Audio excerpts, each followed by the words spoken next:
සුබ දවසක් වේවා සියලුම දෙනාට. අද දවසේදී අපි කතා කරනවා වයම්පළාත් අධ්‍යාපන දෙපාර්තමේන්තුව විසින් 8 වසර සිසුන්ට පවත්වපු ඉතිහාස ප්‍රශ්න පත්‍රය. මේ අවුරුද්දේ ඒ කියන්නේ දෙවෙනි වාර පරීක්ෂණය වෙනුවෙන් 2026 අවුරුද්දේ දෙවන වාර පරීක්ෂණය වෙනුවෙන් පවත්වපු ඉතිහාස ප්‍රශ්න පත්‍රයේ දෙවෙනි කොටස වෙන තමයි අද අවධානය යොමු කරන්නේ. කලින් වීඩියෝ එකකදී අපි 8 වසර මේ ප්‍රශ්න පත්‍රයේ පළවෙනි කොටස පිළිතුරු කතා කරා. එතකොට අද දවසේදී අපි කතා කරන්නේ දෙවෙනි කොටස ප්‍රශ්න පත්‍රයේ පිළිතුරු තමයි අද දවසේදී අපි මේ වීඩියෝ එකෙන් කතා කරන්න බලාපොරොත්තු වෙන්නේ. ඊට කලින් කියන්න ඕනි අපේ channel එක ගොඩක් අය වීඩියෝ බලනවා. නමුත් subscribe කරන්නේ ගොඩක් අය. ඔයාලට ලැබෙන දේ වගේම මටත් එකම සතුට subscribe සංඛ්‍යාව වැඩි වෙන එක. අපි පහුගිය කාලේ මම ගොඩක් වීඩියෝ දාන්න උන්නේ ඒ නිසා YouTube channel එක පොඩ්ඩක් slow එකේ ගියේ. නමුත් දැන් තමයි ළඟදී පටන් ගත්තේ ආපහු. ඒ නිසා පුළුවන් තරම් අපිව subscribe කරලා අපිත් එක්ක එකතු වෙන්න කියලා ඉල්ලීමක් කරනවා. දෙවෙනි කොටසේ එහෙනම් අපි කෙලින්ම ප්‍රශ්නයට යමු. මේ ප්‍රශ්න පත්‍රයේ අපි කෙලින්ම පිළිතුර විතරයි කියන්නේ පැහැදිලි කිරීම විස්තර කිරීම මොකුත් කරන්නේ මොකුත් මොනවා හරි අවශ්‍යතාවයක් වුණොත් කමෙන්ට් එකක් දාගෙන යන්න. ඉදිරියේදී 8 වසරට අදාළව මම ප්‍රශ්න පත්‍ර සකස් කිරීම සහ විස්තරාත්මක වැඩසටහන් ඉදිරිපත් කිරීම බලාපොරොත්තු වෙනවා. හොඳයි එහෙනම් පළවෙනි ප්‍රශ්නය අනිවාර්යයි. පළවෙනි ප්‍රශ්නය ඇතුළු ප්‍රශ්න 5කට පිළිතුරු සපයන්න ඕනි. පිළිතුරු ලිවීම සඳහා වෙනම කඩදාසි භාවිත කරන්න කියලා උපදෙස් ලැබිලා තියෙනවා. මේ ප්‍රශ්න පත්‍රයේ බැලුවම නම් රූප රාමු ගොඩක් තියෙනවා. රූප රාමු උපයෝගී කරගෙන තමයි ප්‍රශ්න නිර්මාණය කරලා තියෙන්නේ. පළවෙනි ප්‍රශ්නයේ පළවෙනි අංකය මෙම පින්තූරයෙන් දැක්වෙන නිර්මාණය මගින් ඉටු කරගත් කාර්යය කුමක්ද? පිළිතුර වෙන්නේ යකඩ උණු කිරීම එහෙම නැත්නම් යකඩ නිස්සාරණය. ශ්‍රී ලංකාවේ එම කාර්ය සම්බන්ධයෙන් ප්‍රසිද්ධ ප්‍රදේශ දෙක කුමක්ද?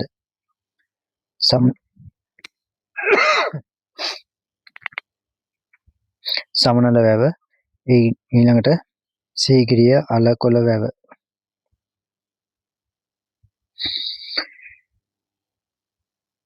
තුන්වෙනි ප්‍රශ්නේ ඉන් එක් ස්ථානයක කෘත්‍රිමව සුළං නිපදවා ගැනීමට යොදාගත් විශේෂ උපකරණය කුමක්ද?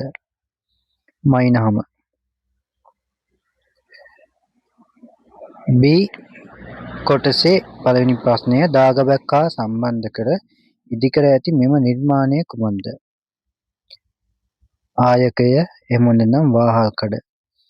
එය හා සම්බන්ධ රූපයේ දැක්වෙන දාගැබ කුමක්ද?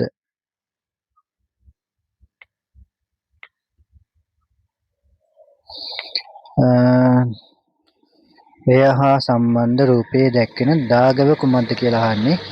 නිවැරදි පිළිතුර වෙන්නේ කණ්ඨක චෛත්‍යය. 3 එම දාගැබ පිහිටි ප්‍රදේශය කුමක්ද? මිහින්තලේ. මෙම නිර්මාණය කුමන රාජධානි සමයකදී ඉදිකරන ලද්දක්ද? අනුරාධපුර යුගයේ තමයි ඉදිවන්නේ. ප්‍රශ්න පත්‍රයේ තවත් පහසු වෙනවා මේ රූප සටහන් ඉංග්‍රීසි අක්ෂර වලින් ලකුණු කරලා තිබුණා නම් එහෙමත් නැහැ. C ප්‍රශ්නයට තියවන්න. ඊළඟ ප්‍රශ්න රූප සටහනින් තමයි ප්‍රශ්න යොමු කරලා තියෙන්නේ. මෙම පින්තූරයෙන් දැක්වෙන සිදුවීම කුමක්ද? කීර්තිසී රාජසිංහ රජු වැලිවිට හිමියන්ට සංඝරාජ පදවිය පිරිනැමීම. එහෙම නැත්නම් සංඝරාජ පදවිය පිරිනැමීම. එම සිදුවීම කුමන රාජධානි සමයකදී සිදු වූවක්ද? මහනුවර යුගයේදී. පින්තූරයෙන් දැක්වෙන සාමින් වහන්සේ කවුරුන්ද? වැලිවිට සරණංකර හිමි. පින්තූරයෙන් දැක්වෙන රජතුමා කවුරුන්ද?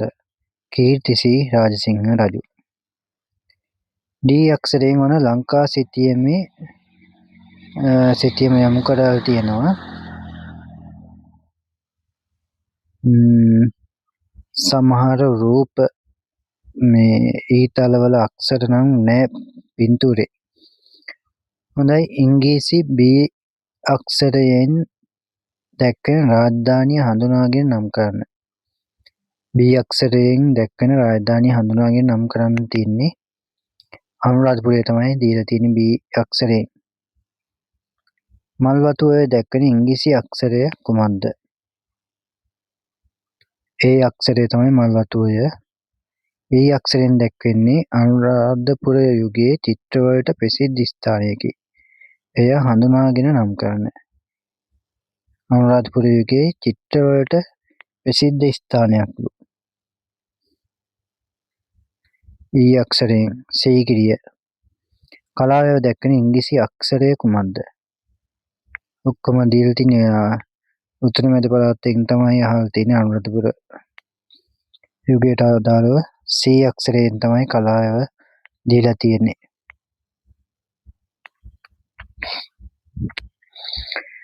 තුන්වෙනි ප්‍රශ්නය පැරණි අනුරාධපුර රාජධානිය ආසන්නයේ සමාවෙන් දෙවෙනි ප්‍රශ්නය වැවක දැකිය හැකි ප්‍රධාන අංග 3ක් නම් කරන්න. ප්‍රධාන අංග 3ක් තමයි බැම්ම, සොරවුව, පිටවාන, ඊළඟට ඇතුළු වාන තියෙනවා, ඊළඟට බිසෝ කොටුව, මඩ සොරවුව, රළපනාව වැනි අංග වලින් අංග 3ක් නම් කරන් තියෙන්නේ. විශාල වැව් තැනවීම නිසා ලාංකිකයන් ලැබූ ජයග්‍රහණ 2ක් නම් කරන්න. විශාල වැව් වල වැඩි ජලධාරිතාවක් ගබඩා කරගන්න පුළුවන් වෙනවා. ඒක නිසා දිගු නියං කාලවලදී ජල හිඟය අවම කරගන්න පුළුවන් වුණා.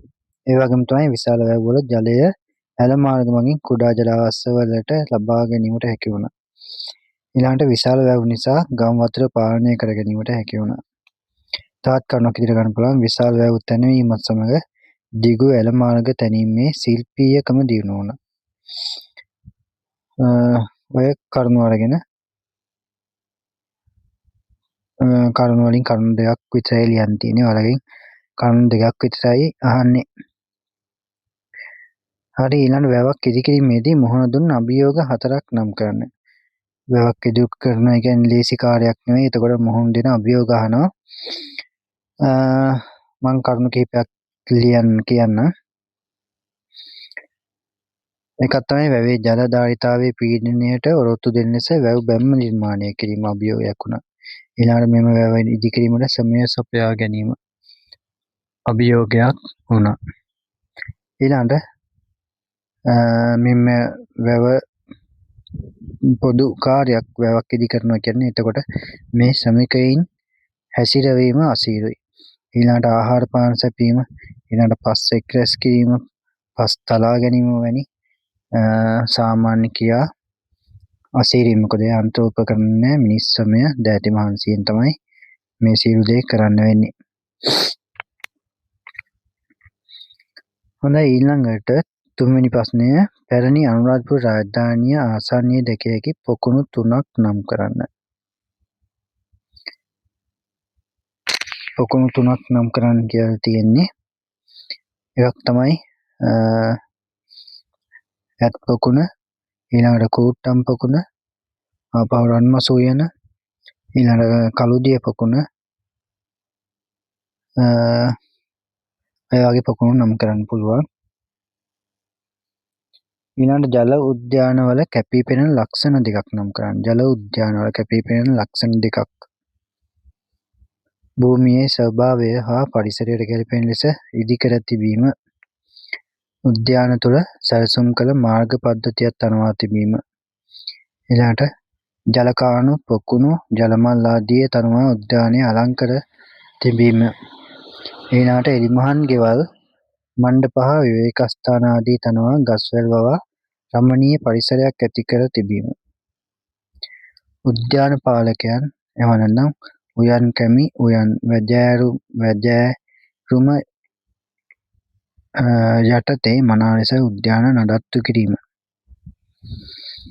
ඕක තමයි ජල උද්‍යානවල කැපී පෙනෙන ලක්ෂණ.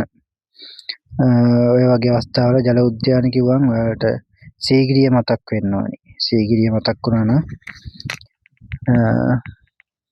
කරුණු පොඩ්ඩක් හිතලා ලියන්න පුළුවන් වෙන්න ඕනේ. ඊළඟට දීලා තියෙනවා පහත ඡායාරූප හඳුනාගෙන නම් කරන්න. ඔයාලගේ පෙළ පොතේම එන ඡායාරූප තමයි තියෙන්නේ. A අක්ෂරයෙන් රන්මසු උයන පොකුණ, B අක්ෂරයෙන් කූට්ටම් පොකුණ, ජල පෙරණය, C අක්ෂරයෙන් නෙළුම් පොකුණ, D අක්ෂරයෙන් සීගිරිය.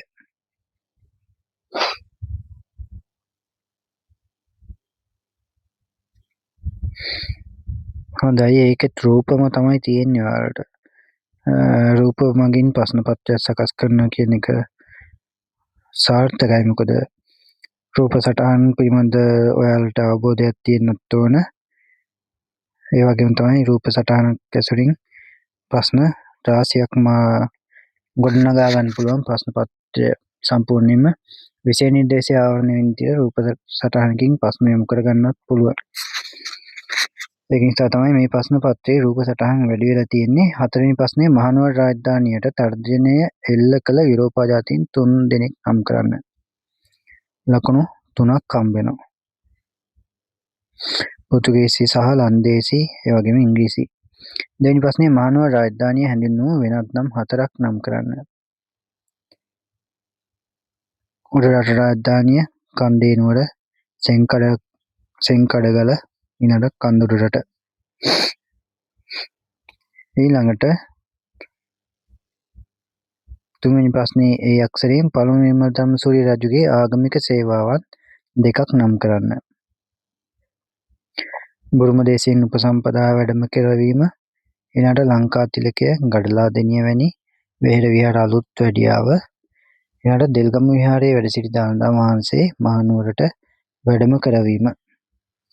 බී අක්ෂරය පළමු විමල ධම්මසූරිය රජු ආරම්භ කළ නව රාජවංශයේ වෙනත් පාලකයන් 2 දෙනෙකු නම් කරන්න.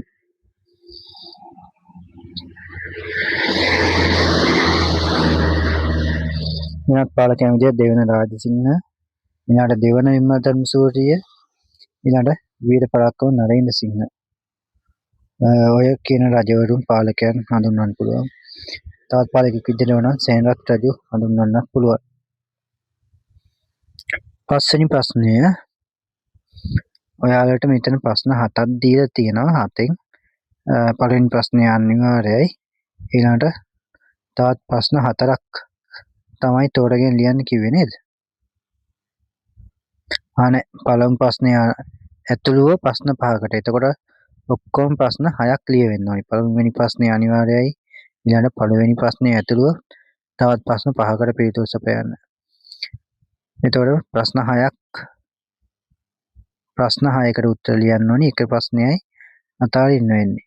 ප්‍රශ්න 7ක් තියෙනවා. පස්වෙනි ප්‍රශ්නය මහනුවර යුගයේ ආර්ථිකයේ දැකිය හැකි ප්‍රධාන අංශ 3 නම් කරන්න. කුෂිකර්මාන්තය, කර්මාන්ත, ඊළඟට වෙළඳාම. දෙක මහනුවර යුගයේදී ගෙවතු වල වගා කළ භෝග වර්ග 4ක් නම් කරන්න. කොස්, දෙල්, ගම්මිරිස්, අල වර්ග, ඊළඟට සාධිකා, කතරු මුරුංග, කරදමුංගු, පුවක් වැනි ශාකයන් භෝගයන් හඳුන්වන්න පුළුවන්. ඊළඟට ආපහු දෙල් තියෙනවා ඔන්න පහත ඡායාරූප හඳුනාගෙන නම් කරන්න කියලා. ABCD රූප සටහන් 4යි. A අක්ෂරයෙන් ඇම්බෙක්කේ දේවාලය, B අක්ෂරයෙන් මැදවල ටැම්පිට විහාරය, C අක්ෂරයෙන් ලංකා තිලක විහාරය, D අක්ෂරයෙන් මහනුවර දළදා මැදුර. 6 වෙනි ප්‍රශ්නය පුනරුද්ධ සමයේ බිහි වූ ගත්කතුවරුන් තිදෙනෙකු නම් කරන්න. ඩාන්ටේ, විලියම් ෂේක්ස්පියර්, ඊළඟට ඉරාස්මස්. පුනරුද්ධ ඇතිවීමට වල්පෑ හේතු 2ක් නම් කරන්න. කොන්ස්ටන්ටිනෝපල් නගරයේ තුර්කී බලයට යටත් වීම, ඊළඟට වෙළඳාම දියුණු වීම හා ධනවතුන් පිරිසක් බිහිවීම, ඊළඟට බුද්ධි ප්‍රබෝධය, ඔය ආදී කරුණු ගොඩක් තියෙනවා. පුනරුද්ධ සමයේ කලා ශිල්පවල ලක්ෂණ 2ක් නම් කරන්න කියලා තියෙනවා. ඔයාලගේ පෙළ පොතේ දීලා තියෙනවා ලක්ෂණ, ඒකෙන් ලක්ෂණ 2ක් නම් කරන් තියෙන්නේ. කලා ශිල්පවල ගත්තම ආගමික මුහුණ වල ස්වරූපයෙන් මිදිලා ලෞකික පැත්තට යොමු වෙලා තමයි මෙම කලා ශිල්ප නිර්මාණය වෙන්නේ. ඔය ආදී කරුණු ලියන්න පුළුවන්. ඊළඟට 7 වෙනි ප්‍රශ්නය පහත ඡායාරූප සටහන ඇසුරෙන් අසා ඇති ප්‍රශ්න වලට පිළිතුරු සපයන්න.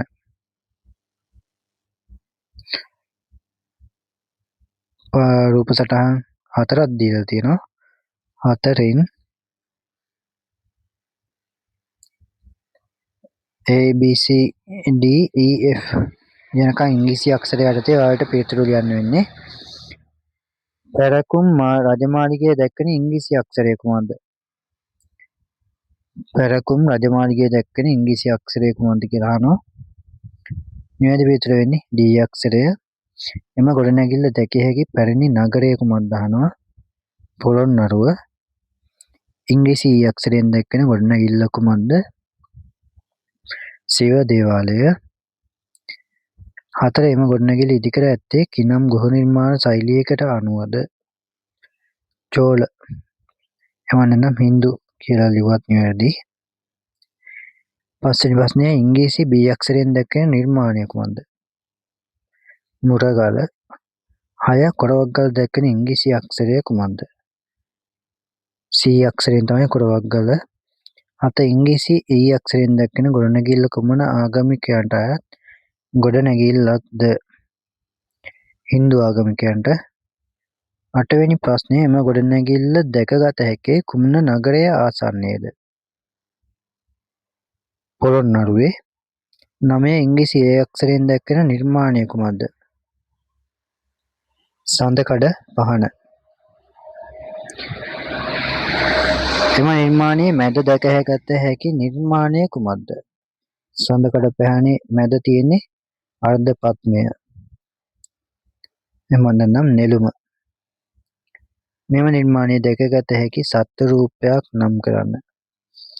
සත්ත්ව රූප 4යි ඇත්, අස්, ගව, සිංහ, හංස. 5 දෙනයි.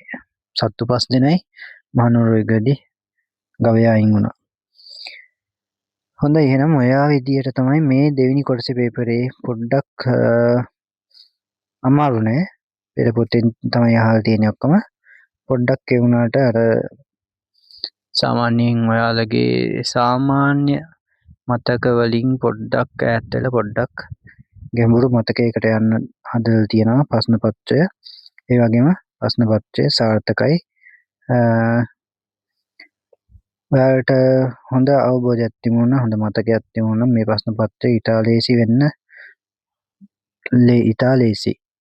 හොඳයි එහෙනම් ඔයාලගේ තුන්වෙනි වාරයේ වෙනුවෙනුත් මම ප්‍රශ්න පත්‍ර යොමු කරන්න බලාපොරොත්තු වෙනවා. ඒ වගේම තමයි ඔයාලට නැතර වෙන තැනක් තියෙනවා නම් කියන්න. මොනවා හරි අවශ්‍ය දෙයක් තියෙනවා නම් කමෙන්ට් කරගෙන යන්න. ඉදිරියට ඔයාලගේ මේ පාඩම් වලට අදාළව පැහැදිලි කිරීම සහිතව ප්‍රශ්න පත්‍ර යොමු කරන්න බලාපොරොත්තු වෙනවා.